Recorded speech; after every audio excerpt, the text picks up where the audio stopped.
तहान ही एक शास्त्रीय अशी शारीरिक प्रक्रिया आहे. मानवाच्या शरीरामध्ये 70% पाणी आहे आणि शरीराला 5 ते 7 कोटी धर्मरंध्र आहेत. या धर्मरंध्रातून घामावाटे शरीरातल्या पाण्याचं बाष्पीभवन सतत होत असतं. तसंच शरीरामध्ये अन्नपचन, रक्ताभिसरण या क्रिया सतत सुरू असतात. त्यातूनच जी टाकाऊ द्रव्य लघवीवाटे बाहेर फेकली जातात, ज्याच्यामुळे शरीरातील पाण्याचं प्रमाण कमी होतं आणि आपला मेंदू आपल्याला आज्ञा देतो की पाणी प्या, तुम्हाला तहान लागली आहे.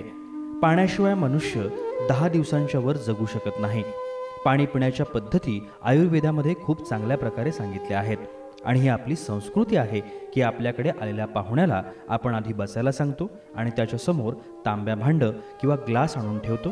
तांब्यातून भांड्यामध्ये पाणी घेऊन ओठाला लावून घोटाघोटानं शांतपणे पाणी सेवन करायचं असतं. हे करत असताना ओठ, जीभ, स्वरयंत्र, अन्ननलिका, जठर यांना स्पर्श करून पाणी पोटात गेलं पाहिजे. ही क्रिया होत असताना तोंडातली लाळ, त्यामध्ये सर्व अँटीबायोटिक आणि आयोडीन आणि इतर आवश्यक द्रव्य शरीराला मिळत असतात. ही एक नैसर्गिक संरक्षण फळी आहे जी तुम्हाला निरोगी ठेवायला मदत करते. जर या पाण्याला सुगंध असेल तर तुमचे नाक, कान, डोळे या ज्ञानेंद्रियांनाही परिपूर्ण थंडावा मिळतो आणि तुम्हाला प्रफुल्लित वाटतं. हे या पाण्याचं वैशिष्ट्य आहे. पूर्वीच्या काळी माठामध्ये वाळा, मोगरा, गुलाब ही द्रव्य टाकली जात. त्यामागे हेच शास्त्रीय कारण आहे. आजच्या धावपळीच्या जगामध्ये या सर्व गोष्टी विस्मरणात गेल्या आहेत. म्हणून आम्ही अरोमा सुगंधी पेयजल अतिशय नाविन्यपूर्ण बाटलीमध्ये बाजारात सादर केलेलं आहे. चला आपण भारतीय संस्कृतीचं जतन करूया. ऑथेंटिक आयुर्वेदिक रेमेडीज इंडिया लिमिटेड या कंपनीची टूर घेतल्यानंतर आता आपण आहोत मिस्टर अविनाश दातार यांच्याबरोबर आणि आता जाणून घेणार आहोत त्यांच्या यशोगाथेबद्दल. नमस्कार सर. नमस्कार. सगळ्यात प्रथम मला तुमच्या कुटुंबियांची ओळख करून द्यायला आवडेल. नक्कीच. माझ्या मातोश्री श्रीमती आशा आत्मानंद दातार. नमस्कार. माझ्या धर्मपत्नी संगीता अविनाश दातार. नमस्कार. माझा मुलगा अभिषेक अविनाश दातार. अभिषेक. अविनाश सर, आता तुमची फॅक्टरी जी आहे तर ती आम्ही सगळ्यांनी पाहिलीच. अतिशय उत्कृष्ट प्रोडक्ट्स आहेत तुमचे. आयुर्वेदाचा बेस घेऊन तुम्ही नवनवीन अशी उत्पादनं तुम्ही बाजारात आणलेली आहेत. तर आता मलाच नाही तर आमच्या सगळ्या ऑडियन्सला उत्सुकता अशी आहे की तुम्ही सुरुवात कशी केली. मी ट्रॅव्हल करत असताना एक मालेगावच्या जवळ एक सोग्रस फाटा नावाचं एक गाव आहे. त्या गावात काही नाश्ता करण्यासाठी मी थांबलेलो होतो. त्यावेळेला माझ्या टेबलावर मिनरल वॉटरची बॉटल होती थंड आणि माझ्या शेजारी एक दाक्षिणात्य गृहस्थ बसले होते. बरं. त्यांच्याकडे एक बॉटल होती, त्याच्यामध्ये पिवळसर असं पाणी होतं. मी त्यांना म्हटलं की तुम्ही हे पिवळं पाणी म्हणजे कंटॅमिनेटेड वॉटर का पिता? माझ्याकडे जी बॉटल आहे ती तुम्ही घ्या. तर त्यांनी सांगितलं की हे कंटॅमिनेटेड वॉटर नाही आहे, मेडिकेटेड वॉटर आहे. अच्छा. म्हणजे औषधी पाणी आहे. माझी उत्सुकता जागृत झाली. मी ते पाणी प्यायलो. मला त्याच्यामध्ये खऱ्या अर्थाने इसेन्स जाणवला काही वनस्पतींचा. त्या क्षणाला माझ्या मनामध्ये उत्सुकता जागृत झाली की हे पाणी काय आहे. थोडासा अभ्यास केल्यानंतर असं लक्षात आलं की आयुर्वेदामध्ये पाण्याची आणि त्याच्यात असलेल्या सुगंधाला फार वैशिष्ट्यपूर्ण महत्त्व आहे. ओके. आणि मग थोडासा अजून अभ्यास केल्यानंतर असं लक्षात आलं ही तर आपली संस्कृती आहे. 5000 वर्षापासून आपण माठांमध्ये वाळा, गुलाब, मोगरा, केवडा, चंदन हे सगळं टाकत आलो आणि हे सुगंधी पाणी आपण नेहमी घेत आलो. मग त्याच्यावर अजून थोडासा शोध घेतल्यानंतर त्याचे अनेक अशा उपयुक्तता लक्षात आल्या. म्हणून मग हा फ्रॅग्रन्स ड्रिंकिंग वॉटर म्हणजे सुगंधी पेय जल ही कन्सेप्ट मी मार्केटमध्ये आणण्याचा निर्णय घेतला. हे सगळं करण्यासाठी एक धाडस लागतं की आता मी एवढी इन्व्हेस्टमेंट करतोय तर त्याचे मला रिटर्न्स किती मिळतील आणि माझा बिझनेस जो आहे तो सक्सेसफुल होईल का नाही. तर तुम्ही जेव्हा बिझनेस चालू केलात तर तेव्हा तुम्हाला अशी भीती नाही वाटली? भीती वाटली नाही, कारण माझा माझ्या भारतीय संस्कृतीवर पूर्ण विश्वास आहे. वा वा.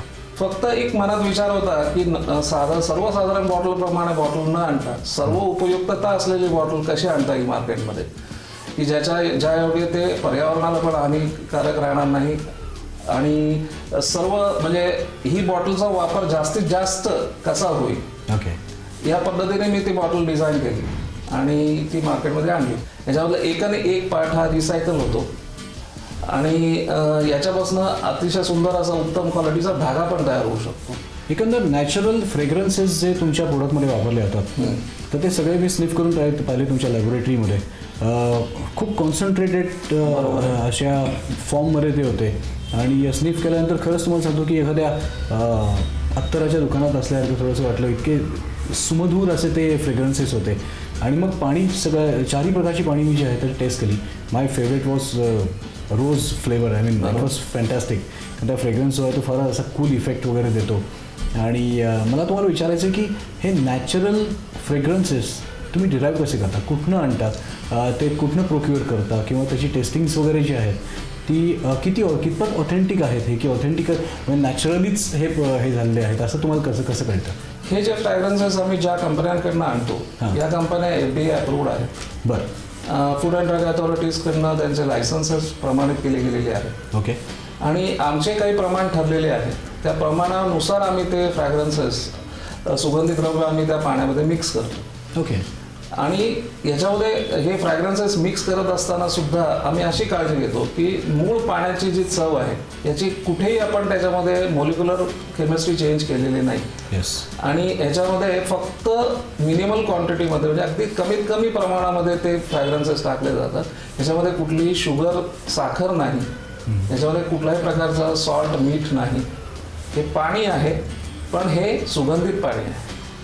आता तुमच्या कंपनीचे फ्युचर प्लॅन्स काय आहेत? म्हणजे आता फ्रेग्रंट वॉटर तुम्ही जे तयार केलेलं आहे तर ते तुम्हाला एक्सपोर्ट करायला आवडेल? नक्कीच आवडेल. मी 2 वेगवेगळ्या व्यवसायात काम करतो. एक ॲलोपॅथीची माझी चेन्स आहेत हॉस्पिटलची. ॲलोपॅथी. बरं. 6 sigma Medicare and research limited या नावाखाली 6 सिग्मा ब्रँडच्या अंडर माझी 4 हॉस्पिटल्स आहेत सुपर स्पेशालिटी. ओके. तिथे आयुर्वेदाचा पण नाही आहे आणि ॲथोडिकमध्ये ॲलोपॅथीचा पण नाही आहे. याच्या 2 वेगळ्या पॅथीमध्ये मी काम करतो. या 2 पॅथीमध्ये काम करत असताना आयुर्वेदावर माझा जास्त फोकस आहे. कारण ही आपली एक संस्कृती आहे, ही आपली एक ठेवा आहे. याचा पुढच्या पिढीला, पुढच्या येणाऱ्या नवभारताला हे पुढे गेलं पाहिजे अशी माझी कुठेतरी मनापासूनची एक धारणा आहे. म्हणून मी वेगवेगळ्या माध्यमातून ते प्रमोट करण्याचा, त्याला प्रोत्साहन देण्याचा प्रयत्न करतो. So it has been always said that behind every successful man there is always a woman. Yes. तुमच्या आजूबाजूला 2 विमेन बसले आहेत. बरोबर. तर सगळ्यात मोठा हातभार, सगळ्यात मोठा वाटा कोणाचा? हा प्रश्न थोडासा डिफिकल्ट आहे मला. बायकोच्या शेजारी बसलेला आहात तुम्ही. मातोश्रींच्या शेजारी पण बसलेलो आहे. पण असं म्हणतात की आई हा शब्दच एक परिपूर्ण परब्रह्म आहे. जेव्हा एखादी व्यक्ती व्यवसायाभिमुख होते किंवा ती व्यवसायात पाय ठेवते त्यावेळेला त्याचा सपोर्ट करणं, त्याला मोटिवेट करणं हे काम आई करते. त्याबरोबर जेव्हा आपण लग्न करतो त्याच्यानंतर जी सहचारणी आहे ती बरोबर 7 वचनं घेऊन आपल्याबरोबर आलेली असते आणि ती प्रत्येक प्रसंगामध्ये ती आपल्याला साथ देते. म्हणून दोघेही इक्वलीच इम्पॉर्टंट आहेत लाईफमध्ये. Very good. आता what would you say to your son being a father? मी त्याला सजेस्ट करेन तुझ्या आवडीच्या क्षेत्रामध्ये तुला जे करायचं ते तू कर. हे मी उभं केलेलं आहे, हे माझी आवड होती. हा ठेवा तुझ्याकडे येणारच आहे. पण तो आता स्वतः आर्किटेक्ट आहे आणि तो या कंपनीमध्ये एक चालू होणाऱ्या नवीन प्रोजेक्टचा आर्किटेक्ट म्हणून पण काम करतो आहे. ओके. तो एकमेव द्वितीय असा भारतामधला प्रोजेक्ट असेल अशी माझी कल्पना आहे. त्याच्यावर तो काम करतो. वहिनी, मला सांगा की आता एवढी मोठी जबाबदारीची धुरा तुम्ही कशा सांभाळता? ह्याचं मूळ हे की मी लास्ट इयरपर्यंत 20 वर्ष ॲज अ अकाउंट्स मॅनेजर म्हणून जॉब केला.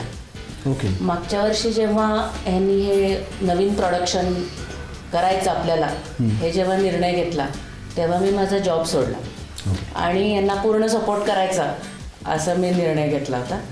आणि जो काही माझा एक्सपिरियन्स आहे तो मी पूर्णपणे याच्यामध्ये आता टाकलेला आहे आणि त्या पद्धतीने मी अकाउंट्स, HR, पर्सनेल किंवा ॲडमिनिस्ट्रेशन हा पार्ट मी पूर्णपणे सांभाळते. आता जो नवीन आमचा पुढचा प्रोजेक्ट जो झाला आहे लॉन्च आत्ता तो आहे ayurvedic chocolates. Ayurvedic chocolates? Okay. Wow. तर मला असं वाटतं की तुम्ही ते खाऊनच बघा. Thank you so much. अभिषेक, तू काय शिकतोस? मी आत्ता आर्किटेक्ट झालो आणि आत्ताच इथे एक नाशिकमध्ये खूप मोठी फर्म आहे, तिथे मी आत्ता ज्युनियर आर्किटेक्ट म्हणून लागलो. बरं, आता बाबांचा एवढा मोठा बिझनेस, त्याच्यामध्ये तू कितपत मदत करतोस? आत्ता जे त्यांचं अपकमिंग प्रोजेक्ट आहे त्याच्यात ते डिझाईन मी पुढे करणार आहे. All the best for that. नमस्कार आई. नमस्कार. आपल्या मुलांनी इतकं नाविन्यपूर्ण प्रोडक्ट मार्केटमध्ये आणलेलं आहे, इतका बिझनेसचा विस्तार केलेला आहे आणि हे सगळं बघून कसं वाटतं? तेव्हाही खूप आनंदच होतो आणि त्याला असं सदैव यश मिळू दे, तो पुढे जाऊ दे, हाच माझा आशीर्वाद आहे. Avinashji, thank you so much for allowing us for the tour. असंच आपण भेटणार आहोत, नेहमी भेटत राहू. Thank you so much.